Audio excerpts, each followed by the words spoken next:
Becoming financially independent to the point where you can retire early can take a long time, primarily if you're investing a portion of your salary in something that doesn't generate that much in returns. For example, something like a 10% annual return won't get you enormous sums quickly, especially when you think about adding the factor of inflation into the mix. However, putting your money into real estate may allow you to retire early because of the potential earnings it can generate for you. By studying and utilizing different strategies, you too can maximize your cash flow and you'll be able to generate a lot of equity.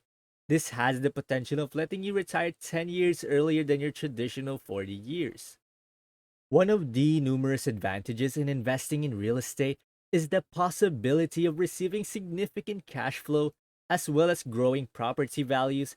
In contrast to widespread assumption, $1 million in real estate is not required to earn a living income.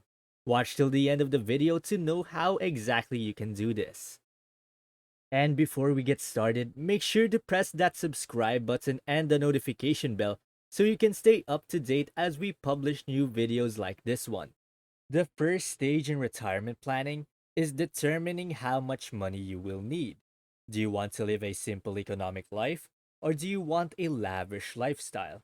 Maybe you intend to travel and possess a gorgeous house.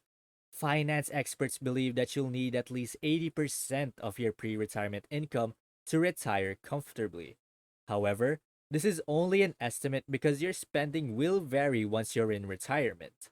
Since you're no longer spending most of your waking hours working, your travel and entertainment expenses may be more significant. Healthcare costs may also be increased if you were previously covered by your employer's insurance. It's advisable to have a bit of extra breathing room in your retirement budget because it's hard to predict precisely how much you'll need each month. This is a critical question to answer since it will determine how much real estate you'll need to pay for your estimated costs. The scenario I'm about to give you might provide you with an idea of how much you may anticipate making. Assume you're trying to buy a duplex, which is a manageable property for one person, especially if you are beginning your real estate journey. There are only two tenants, so it's simple to manage, and the rent is often greater in ratio to expense than in a single family home.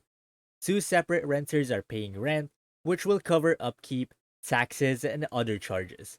According to Fixer, the average cost of a new two-story side-by-side duplex in the United States is $388,000 with a 20% down payment of $77,600.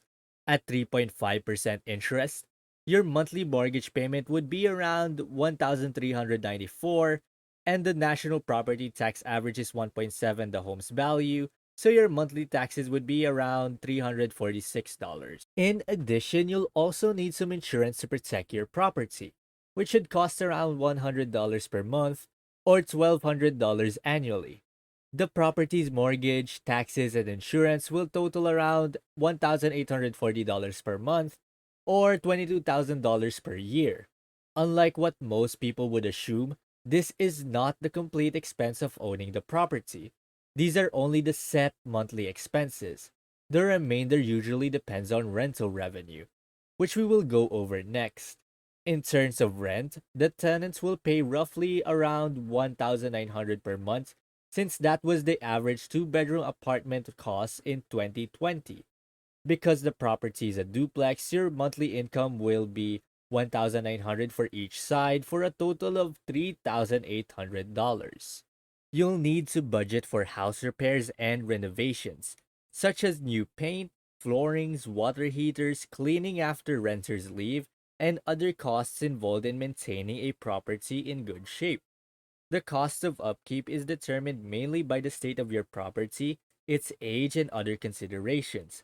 Is the property, for example, equipped with an exterior that requires little maintenance?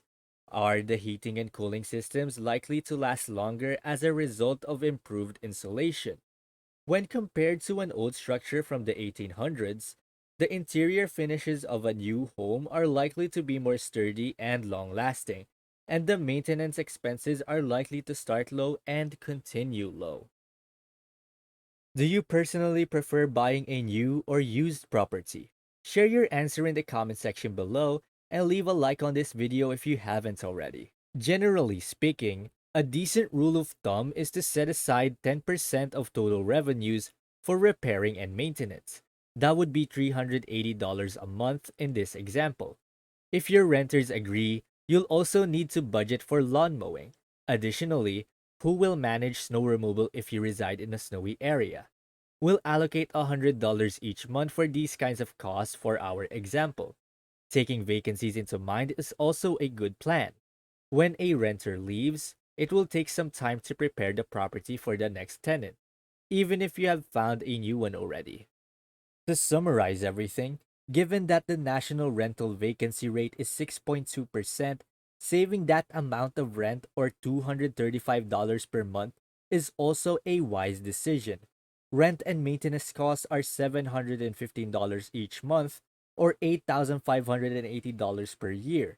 The overall cost of owning a property is $2,550 per month or $30,660 per year when the fixed expense of $1,840 per month or $22,000 per year are added to the rent and maintenance costs. Each side of the duplex is projected to earn $1,900 per month for total monthly revenue of $3,800 or $45,600 per year.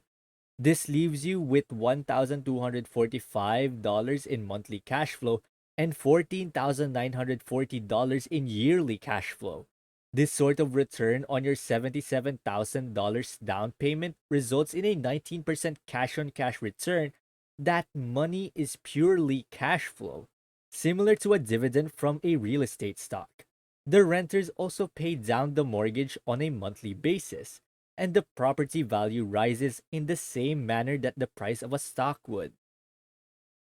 The S&P 500, for example, has a dividend yield of around 1.5% and a total yearly return of 10%. The mortgage will be paid down by $6,463 in the first year of ownership, with an annual rate appreciation of $388,000. The property will increase in value by $11,640, which would be the mortgage amount. The rise in property value in the cash flow amount results in a total first year return of $33,043, with a total first year return of 43% on a $77,000 investment, which is a huge profit. If you manage to earn that amount on your investment in only 1 year, it's incredibly beneficial and can help you to retire in a relatively short time span than if you invested in the broader stock market. All of these returns are also average. Consider what would happen if you bought a house for less than market value in an appreciating area and performed things to boost its worth, such as renovating the different facilities. Though it's evident that long-term rentals may provide fantastic financial returns, there are other tried and true ways to boost your profits. If you're willing to accept short-term rentals, you may generate a full-time income from a single-family house. Because tenants often pay in advance, most landlords favor short-term rentals. Cleaning and maintenance inspections are also easy to do on a regular basis. Furthermore, because the property is unlikely to be inhabited for the entire year, it is simple to upgrade it during the off-season between guests. Yearly cash flow figures can differ significantly depending on the property, quality, and area, but a 25% to a 50% return on your investment is feasible in the first year. With only one moderately priced property and the $388,000 house, that's $19,400 to $38,000 each year. What more if you could afford a house property worth higher than that? In theory, there is still the chance to retire early when using passive income methods alone. However, you must work very hard for this to happen. Different methods of effort will be needed, but many of the duties may be outsourced. You can decide whether you want it to be hands-on or hands-off. Just remember that putting in that little additional work can be worthwhile. Compared to ordinary index funds or bond funds, It's clear that real estate offers far greater returns while also providing more opportunities to achieve financial independence sooner. And that concludes today's video. Please leave a comment if you have any further insights on today's topic that you would like to share. And don't forget to like and subscribe so you don't miss out on any of our upcoming videos. I'll see you next time.